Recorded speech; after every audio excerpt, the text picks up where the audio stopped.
454페이지입니다. 해제의 효과로 진행을 합니다. 548조 1항 당사자 일방이 계약을 해제한 때에는 각 당사자는 그 상대방에 대해서 원상회복 의무가 있다. 그러나 제3자의 권리는 하지 못한다. 제3자의 권리는 하지 못한다. 제3자 동그라미 할게요. 근데 조문을 보니까 제3자는 선의자의 하나지 않죠. 따라서 선악불문하고 해제 전에 해제되는 계약으로부터 새로운 어떤 법상의 이해관계를 맺은 제3자는 모두 보호가 됩니다. 그 다음 2항 전향의 경우에 반환을 금전에는 밑줄 볼게요. 받은 날로부터입니다. 다음 날로부터 하면 틀려요. 받은 날로부터 이자를 가산해서 반환해야 됩니다.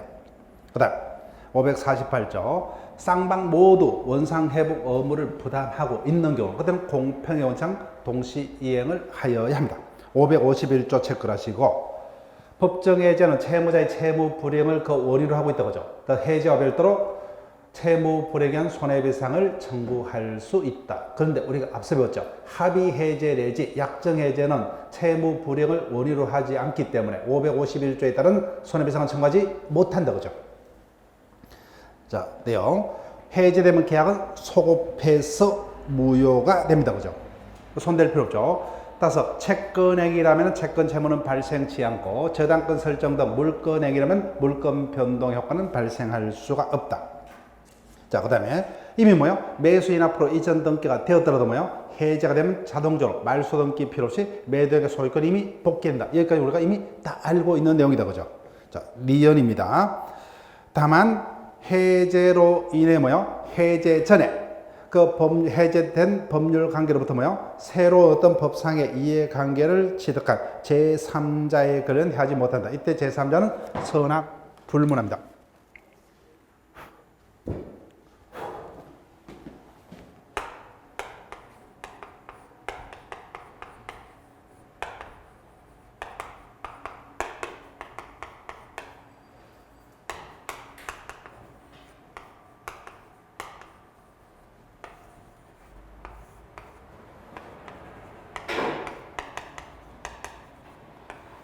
갑을 간의 토지 매매 계약이 있었죠. 매수인 앞으로 이전 등기까지 되었습니다. 근데 해제되기 전에 병이 얼로부터 토지를 매수해서 이전 등기까지 했다. 그죠? 또는 을에게 돈을 빌려주고 그 토지의 저당권을 설정을 했다. 그죠? 전세권을 설정했다. 지상권을 취득했다. 또는 뭐요? 가압류를 했다. 이와 같이 등기 등으로 물권적 권리를 취득한 경우 뭐요? 사후에 그 갑을 간의 매매 계약이 해제가 되더라도 뭐요? 이자는 보호가 된다. 그죠? 자, 볼게요. 다만 여기에서 보호되는 제3자라 하면은 해제된 계약으로부터 생긴 법률 효과를 기초로 새로 이해관계를 맺었을 뿐만 아니라 등기할게요. 등기. 즉 등기라는 문구를 확인하시면 돼요. 등기. 자, 동사는 출제 안 됐기 때문에 인도라는 문구를 신경 쓰지 마시고 등기 등으로 완전한 권리를 취득한 자, 즉 물권적 권리를 취득한 자를 말합니다. 그러면 우리가 아직까지 거기까지는 우리 시험에서 구체적으로 출제된 바는 없어요. 그럼 보호되는 제3자이냐 아니냐는 뭐예요? 이자가 해제되기 전에 뭐요? 갑을 간의 계약관계로부터 뭐요? 새로운 법상의 이해관계를 맺은 자로서 뭐요? 등기 등으로 완전한 권리를 취득한 자. 그럼 제3자가 보호되려면 뭐요? 등기라는 문구를 보시면 돼요. 등기. 이전 등기 한 자. 그죠? 매수인으로부터 이전 등기 한 자. 매수인 앞으로 뭐요? 저당권 설정 등기를 한 자. 뭐 가압류 등기를 한 자. 이런 자들이 보호가 됩니다. 그런데 계속 볼게요. 계약상의 채권 동으로 채권을 양도받은 양수인 이자는 보호되는 제3자에 포함되지 않는다고 믿을 것입니다. 또는 해제에서 소멸된 채권 해제에서 소멸된 채권 자체를 압류, 전부한 자도 보호되는 제3자에 해당되지 않는다. 그대로 체크하시면 돼요. 자, 어떤 이야기냐? 갑은 매수인부터 어떠한 채권을 가지고 있죠? 대금 채권을 가지고 있다고 그죠? 그 대금 채권을 병이 양도 받다, 그죠? 양도 받다. 또는 뭐요? 그 대금 채권을 벽이 압류했습니다. 재판을 통해서 뭐요? 전부 명령을 통해서 전부받다. 그 매매 계약 자체가 해제되면 뭐요? 채권 자체는 없어져 버리죠. 그래서 해제되는 뭐요? 계약으로부터 생긴 채권을 양수받은 자, 채권 자체를 압류한 자, 전부 명령받은 자, 이런 자들 뭐요? 보호되는 제3자에 해당되지 않습니다.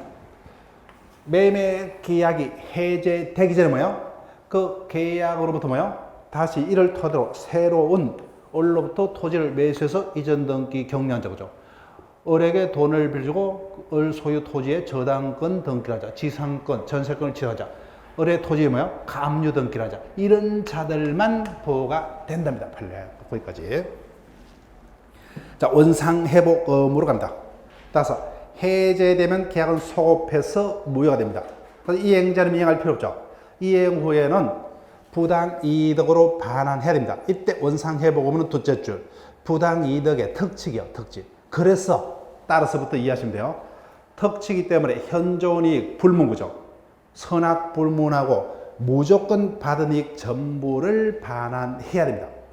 부당이득은 선이자는 뭐예요? 현존이익 범위 내에서만, 악이자는 받은 이익에다가 이자 플러스 손해까지, 그죠? 근데 원상회복은 특징이기 때문에 현존이익 여부 불문, 선악불문하고 모두 원상으로 회복해야 됩니다. 자, 구체적으로요. 원상회복의 방법은 원물 반환을 원칙으로 한다. 근데 원물 반환이 뭐예요? 불가능하면 가액 반환인데, 이때 가액은 해제 당시의 가액을 기준으로 합니다. 자, 뒤거 체크할게요. 그래서 매도인이 매매 대금을 수령했죠. 해제되면 돌려줘야 된다, 그죠? 그때는 원금만 돌려주는 것은 원상회복 내역이 될 수가 없죠, 그죠? 그럼 저는 당연히 받은 날로부터 법정이자가 가산되겠죠. 그래서 그 이자를 가산해서 반환해야 됩니다. 언제부터요? 다음 날로부터 아닙니다. 받은 날로부터요. 받은 날로부터. 다음 날로부터 속입니다. 그 다음, 옆 페이지 1번. 가실상계 밑줄 것이고.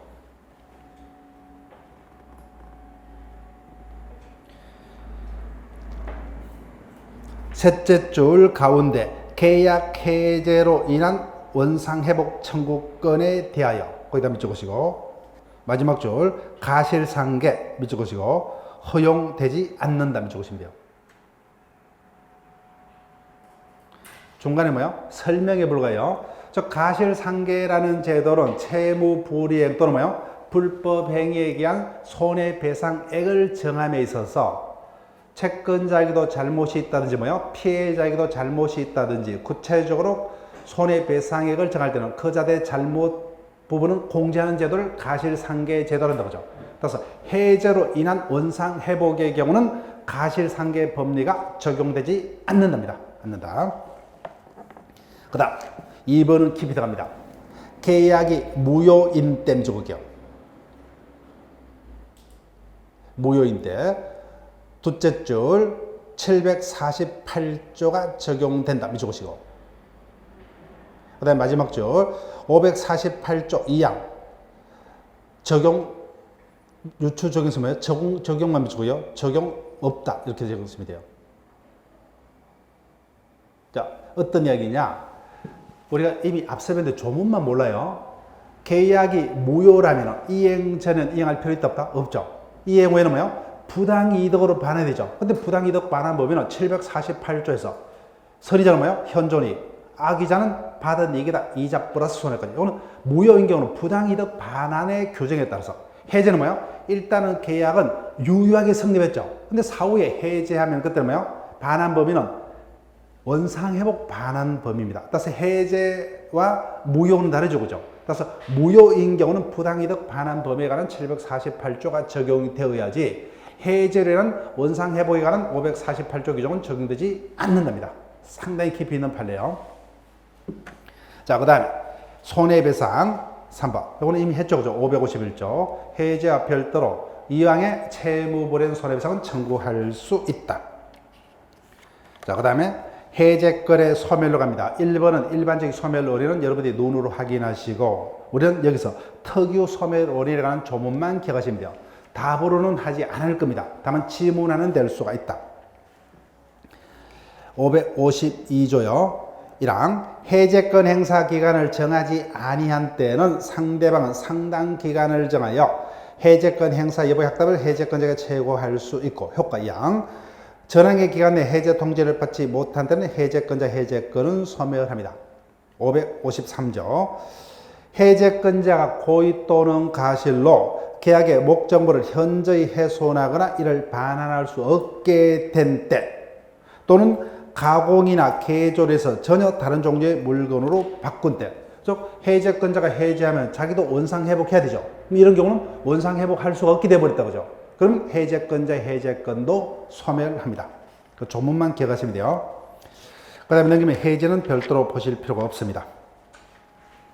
자, 문제 갑니다. 기출문제요. 교과서 기출문제. 교과서 기출문제요. 456페이지. 계약의 해제에 관한 설명으로 옳지 않은 것은 1번. 해제는 단독행위죠. 원칙, 조건, 기한을 붙이지 못한다. 그죠? 자, 2번. 민법 총칙과 섞였습니다. 원상회복 청구권, 청구권 동그라미 껴. 청구권은 제척기간에 걸립니까? 소멸시효에 걸려요? 소멸시효, 그죠? 소멸시효는 언제부터? 권리자가 권리를 행사를 할 수 있는 때로부터. 따라서 해제로 인해서 생긴 원상회복 청구권 언제부터요? 해제한 때로부터죠. 따라서 해제권을 행사한 때로부터 소멸시효가 진행됩니다. 그 다음 3번은 해절이라는 원상회복 의무는 부당이득 반환 의무의 특징이다. 그죠? 부당이득 반환 의무의 성질을 가지고 그 반환 범위는 선악불문, 특단의 사유가 없는 받은 이익 전부. 그죠? 예. 원상회복 의무를 단어 자체를 설명하고 있는 겁니다. 그 다음에 합의해제, 합의처가격. 합의해제는 당사자 간의 계약으로 해제한다. 그죠? 따라서 그에 따른 효과는 손해배상 등의 특약 등의 사정이 없다면 무조건이요. 채무 불이행으로 한 손해배상은 청구할 수 없다죠. 예, 들었습니다. 즉 합의해제는 채무자의 채무 불이행을 그 원인으로 하지 아니함으로 그죠? 채무 불이행에 따른 손해배상은 청구할 수 없다. 그러면 해제 중 채무 불이행을 원인으로 손해배상을 청구할 수 있는 해제는 뭐밖에 없어요? 법정해제밖에 없다. 그죠? 법정해제. 약정해제, 합의해제는 그 원인이 채무자의 채무불이행을 그 원인으로 하지 아니하므로 채무불이행에 따른 손해배상을 청구하지 못합니다. 그 다음 가압 첫째 줄 마지막에 가압류한 거에 적을게요. 가압류는 뭐가 생략된 거예요? 가압류는 말로 합니까? 등기로 해야 돼요? 등기입니다. 등기. 요거요. 보호되는 제3자는 해제되기 전에 뭐요? 계약 관계로부터 생긴 관계를 토대로 새로운 법률상 이해관계를 맺은 자로서 뭐요? 등기까지 뭐요? 물건적 권리를 취득한 자죠. 그 가압류 등기한 자. 보호되는 제3자입니다. 따라서 매도인은 매매 계약에 기하여 채무자의 책임자세에 대한 부동산을 해제 전에 가압류한 채권자에서는 해제 소급표로 대항할 수 없다. 이렇게 됩니다. 자, 매일 문제로 갑니다. 3번 질문요. 해제에 관한 설명으로 틀린 것은 1번 차고 파트에 출제되는 아주 단골 질문이죠. 여기서 출제되지만 차고 파트에서 더 자주 출제됩니다. 계약이 적법하게 해제된 후라도 차고 취소할 수 있다. 그죠? 그 다음에 합의 해제 척가시고 합의 해제의 경우도 자기들의 합의만으로 제3자를 해할 수 없죠. 따라서 제3자 보호 규정이 그대로 적용이 된다. 그 다음에 이행 불능 미적을게요. 이행이 불가능하죠. 매도인의 이행 불능을 이유로 매수인이 계약을 해제를 하려면 이행기도 기다릴 필요 없이 뭐요? 자신의 반대 의무도 이행을 제공할 필요가 있다 없다? 없죠. 그죠? 예, 정답 3번. 그 다음 5번은 보지 마시고 자 4번 어렵습니다. 힘드시면 4번 안 하셔야 돼요. 자 여기 볼게요. 가벌간에 토지 매매 계약이 있었습니다. 토지 매매 계약. 사후에 뭐요? 가벌간에 토지 매매 계약이 해제가 됐습니다. 근데 병은 뭐요? 그 토지를 자신이 뭐요? 언로부터 매수해서 이전 등기한 자. 그 토지의 저당권을 설정한 자 뭐요? 그 토지에 가압류 등기한 자가 아니에요. 그 이후에 건물을 지었어요. 우리 그죠? 건물을 신축하고 우리 그 건물을 이자가 매수했습니다. 이자는 토지에 대한 권리를 취득한 자입니까? 건물에 관한 권리를 취득한 자예요? 어느 계약이 해제가 됐어요? 토지 매매 계약이 해제됐지. 을과 병간에 뭐예요? 건물 매매 계약은 해제된 법 없어요. 토지 매매 계약과는 전혀 상관없는 자죠. 보호되는 제3자는 뭐예요? 가벌간의 토지 매매 계약을 토대로 법상의 이해관계를 맺은 자입니다. 예. 이자는 뭐예요? 토지 매매하고는 전혀 상관없는 자죠. 예. 그 부분이요. 4번. 토지의 매수인으로부터 그 토지에 신축한 건물을 매수한 자. 건물을 매수한 자면 적을게요. 이자는 토지 매매 계약이 해제해서 보호되는 제3자 아니다. 그죠? 이자는 토지 매매 계약과는 전 상관없죠. 그죠? 토지에 대해서 법상 이해관계를 맺은 자가 아닙니다. 건물을 매수한 자에 불과해요. 예. 누굽니까? 이자주. 그죠? 가별간의 토지 매매가 있고 그 토지 매매 계약을 기초로 뭐예요? 을로부터 다시 토지를 매수해서 등기받은 자. 그죠? 그 토지의 저당권을 취득한 자, 지상권, 전세권, 또는 뭐예요? 그 토지에 감유한 자, 이런 자들입니다. 자, 지금까지 계약 총론까지 봤습니다. 이제는 계약 강도입니다.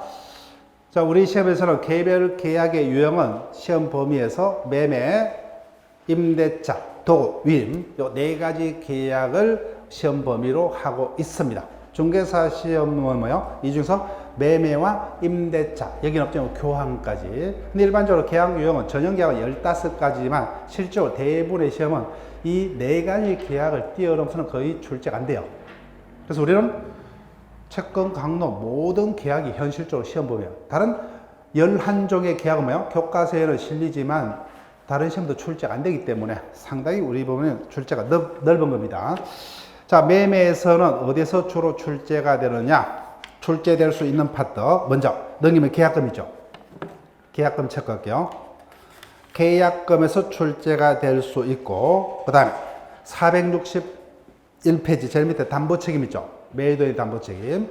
이 두 가지 논점에서 주로 출제가 됩니다. 나머지는 지문화되더라도 거의 답하고는 상관없어요. 지문화도 거의 안 됩니다. 자, 매매로 갑니다. 항상 뭐가 생략됐어요? 계약이 생략됐습니다. 계약. 자, 563조 볼게요. 매매는 당사자 일방이 재산권을 상대방에 이전할 것을 약정하고죠. 그 토지에 대한 소유권을 매도하겠다. 그죠? 또는 지상권을 매도하겠다. 그죠? 채권을 매도하겠다. 그렇지? 재산권 이전을 약정하고 상대방에 의해서 대가 지급을 약정함으로써 적을게요. 즉, 매매는 뭐예요? 매도인과 매수인 간에 뭐예요? 의사표시 합치만 있으면 매매 계약이 성립을 합니다. 자, 개념. 쌍거리 1번의 1번 마지막 줄. 매매는 대표적인 유상계약이죠. 그 매매에 관한 규정은 나머지 임대차 등 유상계약도 준용이 됩니다. 그 대표 담보 책임에 관한 규정이 준용돼요.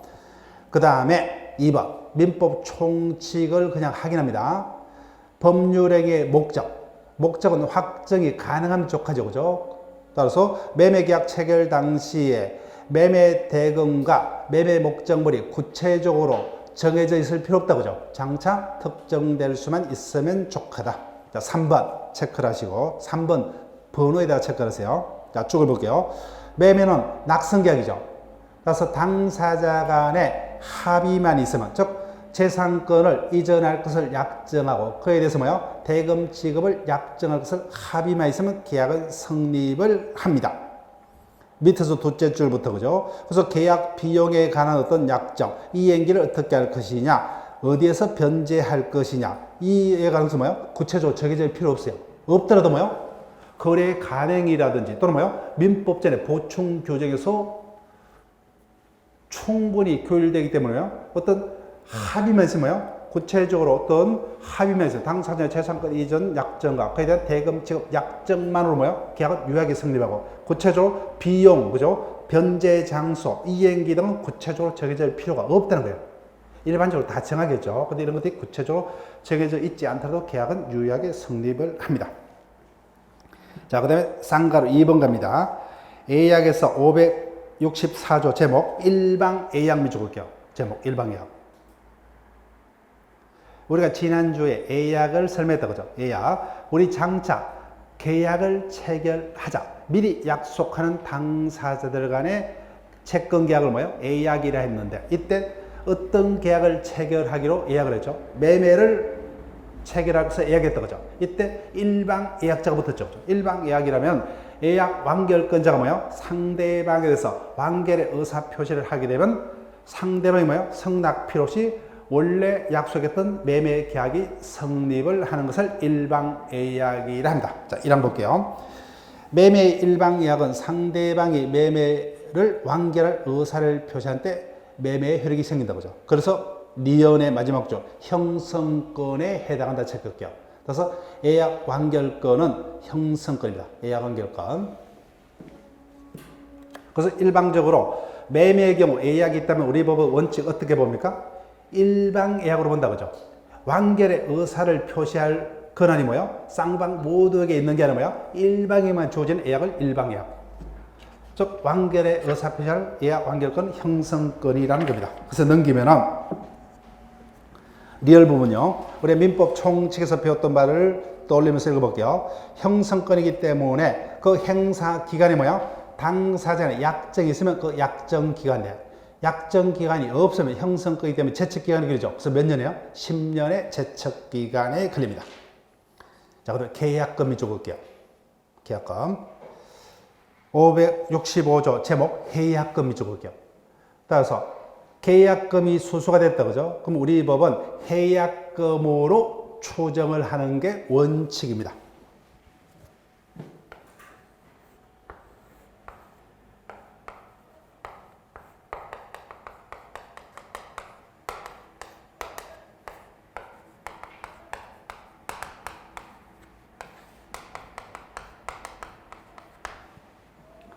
가별 간의 토지 매매 계약이 대급 1억으로 계약이 체결이 됐습니다. 그럼 일반적으로 계약 체결 당일날 매수인이 매도인에게 계약금으로 얼마를 지급합니까? 10분의 1인 1000만을 계약금으로 지급한다 그죠? 이와 같은 당사자 간의 계약을 계약금 계약이라 합니다. 이와 같은 계약금이 수수됐다면 우리 법은 해약금으로 추정합니다. 자, 볼게요. 1항 매매 당사자 일방이 계약 당시에 검정 기타 물건을 계약금 등의 명목으로 상대방에 교부한 때에는 밑줄 볼게요. 당사자의 다른 약정이 없는 한, 당사자의 다른 약정이 없는 한, 따라서 다른 약정이 있으면 위약금, 위약벌 등의 성질이 띌 수도 있습니다.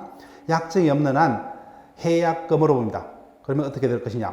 당사자 일방이 이행에 착수할 때까지, 이때 당사자는 매도인이 이행에 착수하든 뭐요? 매수인이 이행에 착수하든 누구든지 이행에 착수하면 그때는 계약금의 해제는 불가능합니다. 이행에 착수할 때까지 계약금을 교부한 자는 뭐요? 이를 포기하고 수령한 자는 그 배액을 상환해요. 이유 없이 계약을 해제할 수 있다. 2항 체크하세요. 계약금에 의한 해제는 채무자의 채무 불행을 그 원인으로 하지 않는다 그죠? 그래서 551조 규정은 적용되지 않는다. 즉 채무 불행을 이유로 하는 손해배상은 청구하지 못한답니다. 그러면 해제에 따라서 손해배상을 청구할 수 있는 해제는 뭐밖에 없어요? 법정 해제밖에 없죠. 약정 해제, 합의 해제, 계약금에 의한 해제 모두 뭐요? 손해배상은 청구 못합니다. 채무 불행을 그 원인으로 하지 않기 때문에. 자, 일단 개념을 정확하게 이해를 하셔야 돼요. 이해. 자, 계약금 계약은 둘째 줄 가운데 요물 계약이며 밑줄 볼게요. 합의만으로 부족하죠. 약정된 계약금의 전부를 뭐요? 상대방에게 교부해야만 그때부터 계약금 계약이 성립합니다. 말로는 안 돼요. 그 다음에 종된 계약이다 밑줄 볼게요. 주된 계약이 매매 계약의 부수에서 체결되는 종된 계약이다 그죠? 그럼 종된 계약이기 때문에 계약금 계약은 매매 계약이 실현되면 자동적으로 무효화된다 그죠? 자, 리언 해약금으로 추정합니다. A번. 따라서 다른 특약이 없는 한 둘째 줄 일방이 이행에 착수할 때 그죠? 그래서 일반적으로 어떻게 돼요? 중도금 지급 약정이 있었다면은 중도금을 지급하기 전까지만 가능합니다. 중도금을 지급하기 전까지만. 이행에 착수할 때까지 교부자는 이를 포기하고 수령자는 그 배액을 상해서 계약을 해제할 수 있다. 자, 볼게요. B번 척할게요. 매도인이 계약을 해제를 하렵니다. 자, 볼게요. 매매 당사자의 계약금을 수수하고 약계약 해제권을 유보한 경우에 매도인이 계약금의 배액을 상하로 계약을 해제하려면 계약 해제 의사표시 이외에 계약금 배액의 이행에 제공을 해야 되는 거죠. 근데 이와 같은 이행에 제공이 있으면 족하고 미주국이요. 상대방이 이를 수령치 않는다여 이를 공탁할 필요는 없다. 왜 매도인이 매도한 계약을 해지하려고 그래요? 부동산 가격이 폭등한다 그죠? 그럼 반대로 매수인 입장에서는 해제를 원치 않는다 그죠? 그러면 매도인이 돌려주는 계약금의 배액을 받지 않으려고 요리조리 피하겠죠. 그때 뭐요? 매도인은 매수인에게 뭐요? 배액을 상해서 이액을 제공하면 좋겠지 뭐요? 매수인이 이를 수령 거절한다 해서 뭐요? 공탁까지는 할 필요 없다. 제공하고 해지하면 끝납니다. 오늘 가로 부분에서 2번 우리는 해약금으로 보는 게 원칙이다 그죠? 근데 옆에 이제 위약금이요. 위약금의 성질을 가질 수 있다. 말 그대로 뭐요? 위약금은 계약 위반에 대한 손해배상금 또는 벌칙으로서 성질을 가진 두 가지 종류가 있어요. 자, 볼게요. 이에는 손해배상액의 애정의 성질을 가진 위약금도 있고, 위약금에는 뭐요? 계약을 위반하면, 채무를 불이행하면 일정액을 뭐야? 손해배상을 하자. 그 손해배상의 애정의 성질을 가지는 경우도 있고, 그때 원칙적으로 뭐예요? 위약금의 약정은 둘째 줄 손해배상액 애정으로 추정을 했다 그죠? 민법 채권 총칙에서 봤죠? 398조 사항에서 그죠? 그 다음 위약벌로 수수된 경우 셋째 줄 말 그대로 뭐예요? 계약 위반의 벌칙으로서 수수됐습니다. 그때는 뭐예요? 계약 위반이 있으면 몰수가 됩니다. 별도로 채무불이행 손해배상은 별도로 다시 청구할 수가 있습니다. 이와 같은 성질의 금액을 위약벌이라 합니다. 자, C번호 갑니다. 효과 미쳐볼게요. 효과. 무조건 뭐요? 계약금이 수수가 되었을 때 해약금의 성질을 가진 게 원칙이죠. 그러면 계약금을 교부한 자는 뭐요? 이를 포기하고 받은 자는 뭐요? 배액을 상환해서 이유 없이 계약을 해제할 수 있다 그죠? 그럼 계약은 소급해서 무효가 됩니다. 근데 둘째 줄 미쳐볼게요. 일방이 이행에 착수하기 전까지만 가능하죠. 따라서 이행전이다 그죠? 이행전이기 때문에 이행이 없었기 때문에 원상회복이라든지 그다음에요 채무불이행을 그 원인으로 하지 아니하므로 손해배상은 청구하지 못한다. 거기다 적을게요. 원상회복 청구는 손해배상 청구는 발생하지 않는다. 그 다음에요 두 번째 문장. 여하튼 계약금이 수수가 되었더라도 뭐요? 당연히 채권자는 채무자의 채무 불이행이 있으면 별도로 뭐요? 법정해제권 당연히 행사할 수 있다 그죠? 따라서 계약금의 수수는 채무 불이행을 이유한 법정해제 및 그에 따른 손해배상 청구에 영향을 미치지 않는답니다. 자, 2번 판례로 갑니다. 계약금 계약은 뭐요? 요물계약이라고 그랬죠? 요물계약이란 합의만으로 부족합니다. 따라서 약정된 뭐요? 계약금의 전부가 지급이 완료가 되어야만 비로소 계약금 계약이 성립합니다. 자, 그러면 얼마를 계약금으로 지급키로 약속했어요? 1,000만원이죠, 그죠? 근데 당일날 돈이 준비가 덜 됐기 때문에 매수인이 뭐요? 매도에게 100만 원만 지급했어요. 그러면 계약금 계약이 있었다 없었다? 계약금 계약이 없었습니다. 아직 성립 안 해요. 언제 계약금 계약이 성립하는 거예요? 약정된 금액이 모두 지급이 돼야 됩니다. 그래서 100만 원만 받고 뭐예요? 본계약인 매매계약을 해지할 수 있다 없다? 없습니다. 없어요. 다 지급이 돼야만 비로소 계약금 계약이 성립하는 거예요. 그때 뭐예요? 교부자는 포기하고 해지할 수 있고 반자 뭐예요? 2천만 원을 돌려줘서 해지할 수가 있다는 거예요. 아직까지 뭐예요? 일부만 지급된 경우 또 뭐예요? 약속만 있었던 경우는 지급이 없었기 때문에 계약금 계약은 없는 겁니다. 그럼 계약금 계약에 의한 해제는 있을 수 없다. 자, 볼게요. 2번 판례의 가운데입니다. 위에서 여섯째 줄 보세요. 여섯째 줄. 계약금의 일부만을 먼저 지급하고 잔액은 나중에 지급으로 약 약정하거나 여기까지 밑줄게요. 그러면 금방 설명했죠. 요물 계약이기 때문에 이 단계에서는 계약금 계약은 성립했다. 아직까지 성립하지 않았다? 성립한 바 없어요. 그 일종의 우리가 실무상으로는 뭐 가계약 이런 이야기를 한다 그죠? 가계약. 약정한 경우에 한 줄 내려옵니다. 가운데 교부자가 계약금의 잔금 거기다 밑줄으시고 잔금을 뭐요? 그 줄의 마지막에 약정대로 지급하지 않으면 상대방은 밑줄으시고 근데 그 줄의 마지막 줄 채무 불이행으로 계약금 약정을 해제할 수 있다. 여기까지. 즉 갑을간에 1,000만 원을 계약금으로 지급하기로 약정했다고 하죠. 그런데 100만 원만 지급됐죠. 근데 잔금 나머지 900만 원 뭐요? 약정한 기일에 계속적으로 지급치 않습니다. 그럼 매도인은 뭐요? 계약금 계약을 해지할 수 있다고 하죠. 계약금 계약은 해지할 수 있다. 예. 계약금은 뭐요? 계약금 계약은 없던 걸로 할 수가 있다. 그 다음부터 쭉 읽어볼게요. 나아가 위 약정이 없었다라면은 본계약인 주계약을 체결하지 아니했을 까는 사정이 인정된다면 주계약도 해지할 수 있으나 교부자가 계약금의 전부 또는 잔금 또는 전부를 뭐요? 지급치 아니하는 계약금 계약이 성립하지 않았기 때문에 뭐요? 당사자 임의로 뭐요? 주계약을 해제는 못해요. 계약금엔 해제 못한다고 하죠. 아직 계약금 계약이 성립한 바 없기 때문에. 그래서 3번 판례 체크할게요. 3번 판례. 그래서 지금 100만 원만 지급이 된 상태입니다. 그런데 우리 계약금 계약액에서 계약을 해지하려고 그래요. 그러면 100만 원만 포기하고 계약금 계약을 해지할 수 있다 없다? 없다. 왜요? 요물 계약이기 때문에요. 계약금 계약에서 계약을 해지하려면 뭐예요? 약정된 금액이 전부가 지급이 돼야만 비로소 계약금 계약이 성립하고 그때부터 해지할 수 있다 그죠? 그럼 해지하려면 어떻게 돼요? 약정된 잔금 전부를 지급해야 되고 반대로 매도인이 해지하려면 뭐예요? 받은 100만 원이 뭐예요? 100인 200만 원이 아니라 약정된 뭐예요? 1000만 원의 100인 2000만 원을 되돌려 줘야만 계약금 계약인 해제를 할 수가 있다는 겁니다. 여기다 체크를 하시고. 자, 그 다음 4번요. 판례 둘째 줄. 일방이 이행에 착수하기 전까지죠. 그래서 둘째 줄. 쌍방 당사자 중 어느 일방이도 이행에 착수했다면 셋째 줄. 계약금에 의한 해제권을 행사할 수 없다고 이렇게 체크하시면 돼요. 일방은 뭐예요? 쌍방 모두를 말합니다.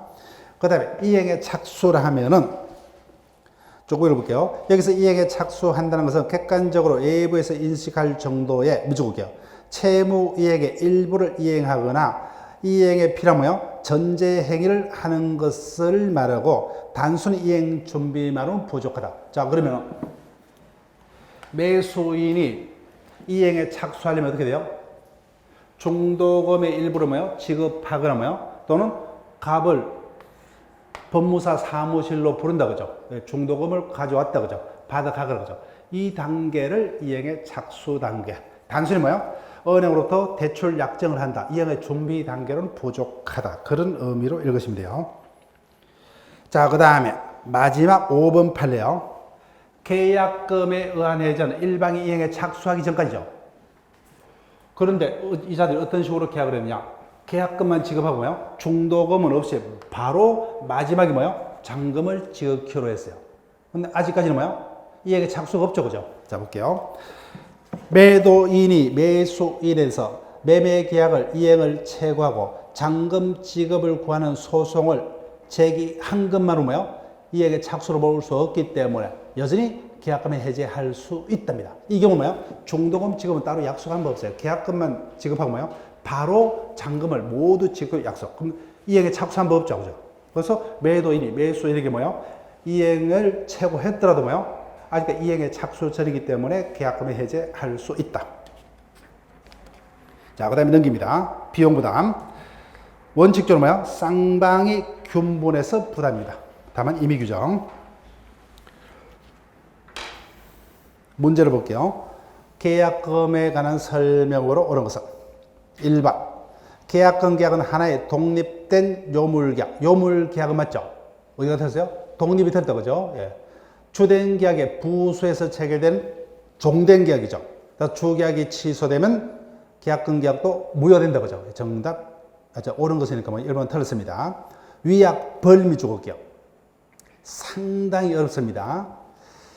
위약벌의 성격을 가지는 계약금이 부당하게 가도한 경우 법원은 손해배상액의 애제에 관한 규정을 유추해서 금액을 감액할 수 있다. 모르겠죠, 그죠? 그러면 일단 무조건 바로 넘어갑니다. 좀 이따 돌아서 설명할게요. 객관식 푸는 연습을 합니다. 1번 문제는 우리가 알겠다, 그죠? 근데 2번 문제는 모르겠어요. 그럼 넘어갑니다. 3번. 당사자가 계약금의 전부를 나중에 지급키로 약정한 경우에 여기까지 적을게요. 아직까지 계약금 계약이 성립한 법 없죠, 그죠? 요물 계약이기 때문에 전부 지급해야만 계약금 계약이 성립합니다. 이 경우 교부자가 뭐예요? 약속을 지키지 아니하면 상대방은 채무 불이행을 이유로 미적을게요. 계약금 약정을 해지할 수 있다. 즉 계약금 계약을 뭐요? 합의했는데 약속이 안 지켜졌죠. 그러면 이를 이유로 뭐요? 계약금 계약을 업동을 할 수 있다, 그죠? 그렇지만 계약금 계약이 성립한 바 없기 때문에 본계약인 매매계약은 취소 못하죠, 그죠? 해지 못합니다. 계약금 계약이 성립한 바 없기 때문에. 그래서 정답 3번이에요. 그 다음 4번 민법 총취소 맞다, 그죠? 토지거래허가 구역 내 거래계약이죠. 당연히 계약금 계약에 한 해제는 할 수 있다. 들었습니다. 그 다음 4번 5번 해약금 규정에서 계약을 해제한 경우면 좋을게요. 이 경우는 일방이 이행에 착수하기 전이기 때문에 원상회복 내지 손해배상은 청구할 수 없다, 그죠? 따라서 당사상환은 해제에 따른 손해배상 의무는 부담하지 않는다죠. 틀렸습니다. 그래서 정답은 3번인데, 자 2번 설명할게요. 두 가지 종류가 있다고 했어요. 손해배상액의 애정에 해당하는 뭐요? 위약금도 있고, 그죠? 위약금. 원칙적으로 위약금이 약정이 있었다면 손해배상액의 애정으로 추정하죠.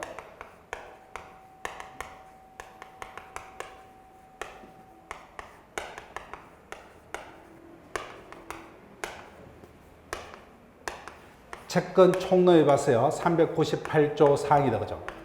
그때 그 손해배상액이 애정이 뭐예요? 부당하게 가다하면 법원은 적당히 직권으로 감액할 수 있다, 그죠? 즉 위약금이 손해배상액의 애정이라면 법원이 적당히 직권으로 감액할 수 있어요. 그런데 위약금이 뭐예요? 위약벌입니다. 위약벌은 뭐예요? 말 그대로 일방이 계약을 위반하면 뭐예요? 취급된 계약금 뭐예요? 벌칙으로서 타방이 뭐예요? 몰수를 하고 별도로 뭐예요? 손해배상까지 청구할 수가 있는 성격의 계약금을 위약벌이라고 한다고 하죠. 위약벌. 그때 너무 가다요. 이때는 뭐예요? 손해배상액의 애정이 아니기 때문에 법원이 직권으로 감액할 수 없고 뭐예요? 일방이 자신의 우월적 지위를 이용해서 뭐예요? 부당한 가도한 위약벌을 약정했다고 하죠. 이는 몇 조 위반이요? 선량한 풍속의 위반은 103조 위반이에요. 그래서 103조 위반의 전부 또는 뭐예요? 일부 무효일 뿐 위약금으로서 손해배상액의 애정이 아니기 때문에 법원이 직권으로 감액은 못합니다. 103조 위반이 되면 뭐예요? 무효, 전부 무효 또는 일부 무효일 뿐 이렇게 됩니다. 자, 해설 볼게요. 위약벌의 약정은 채무이행을 확보하기 위해서 정해지는 것으로서 손해배상액 애정을 그 내용이 다르므로 손해배상 애정하는 398조 2항은 유추 적용할 수 없다. 다만 의무에 강제 얻어지는 채권자 이익에서 약정된 벌이 뭐예요? 부당하게 무거울 때는 일부 무효 또는 전부가 뭐예요? 공소 양수에 반해서 즉 103조에 반해서 무효로 될 뿐이다. 상당히 깊은 지문이에요. 근데 약간씩 푸는 요령이요. 다 우리가 알 필요 없죠, 그죠? 정확히 답만 되는 것만 기억하시면 돼요.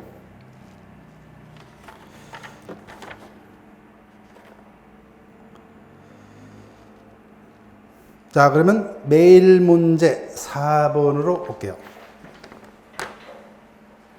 자, 4번이 우리 본 시험에서 중간에 이 문제가 있었다, 그죠? 보통 이 문제는 우리 시험에서 출제가 된다면 한 35번 정도에 위치할 겁니다. 35번 내지 6번에. 자, 그러면 그 35번 내지 6번에 출제가 됐을 때 이 부분을 머리를 끙끙대면서 문제를 풀어야 되는 거죠. 앞으로 풀 문제가 몇 문제 남았죠, 그죠? 바로 미뤄야만 합니다. 왜요? 숫자들이 쭉 날돼 있죠. 그러면 느낌상으로도 한 문제를 푸는데 많은 시간이 허비되겠다, 그죠?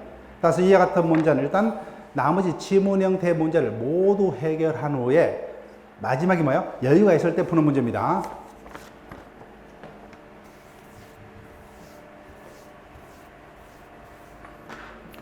볼게요. 갑이 14년 5월 1일 자신의 건물을 을에게 매도했습니다. 건물을 매매하면서 같은 해 5월 10일 계약금을 을로부터 2개월 후에 중도금 및 잔금을 받기로 했다. 5월 10일자 뭐요? 계약금을 받고 그로부터 2개월 후에 중도금 및 잔금을 지키기로 약정했다. 다음 설명 중 틀린 것은 1번 갑을 사이의 계약권 약정은 낙성계약이다. 낙성계약을 적을게요.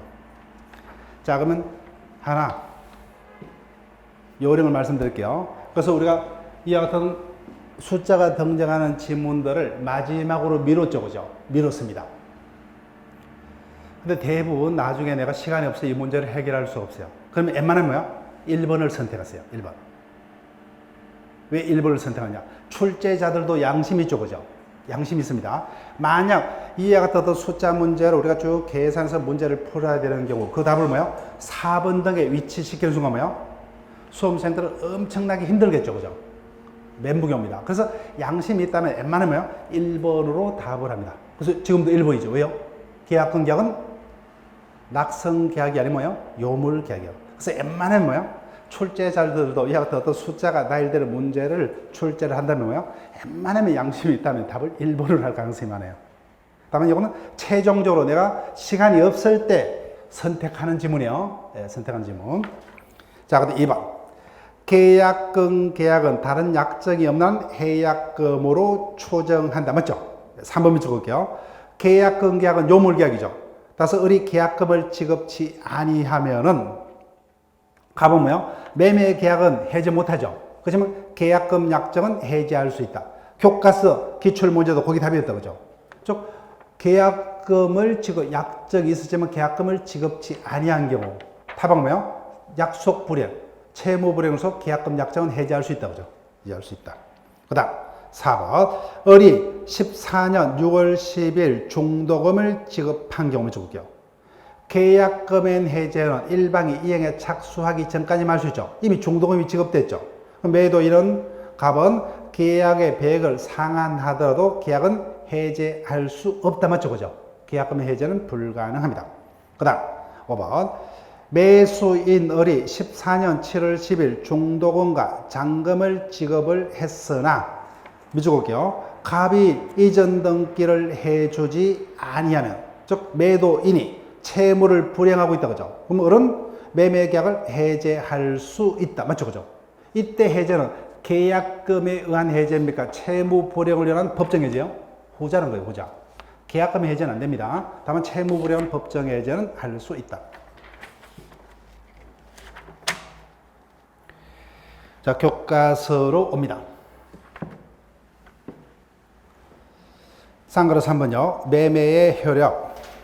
본문으로 바로 갑니다. 1번 매도인의 의무. 당연히 기억. 매도인은 뭐예요? 약정된 재산권을 이전할 의무가 있다, 그죠? 그때 A번 손대지 마세요. 원칙상 매도인의 재산권 이전 의무와 매수인의 뭐예요? 그에 따른 대금 지급 의무는 동시 이행 관계에 있다, 그죠? 그 다음 B번도 이미 알기 때문에 체크하지 마시고, 매매 목적물로부터 발생한 가실은 누가 수취권자냐? 인도전에는 뭐예요? 매도인이. 다만 인도전일지라도 대금이 완납된 경우 뭐예요? 매수인이 수취권자입니다.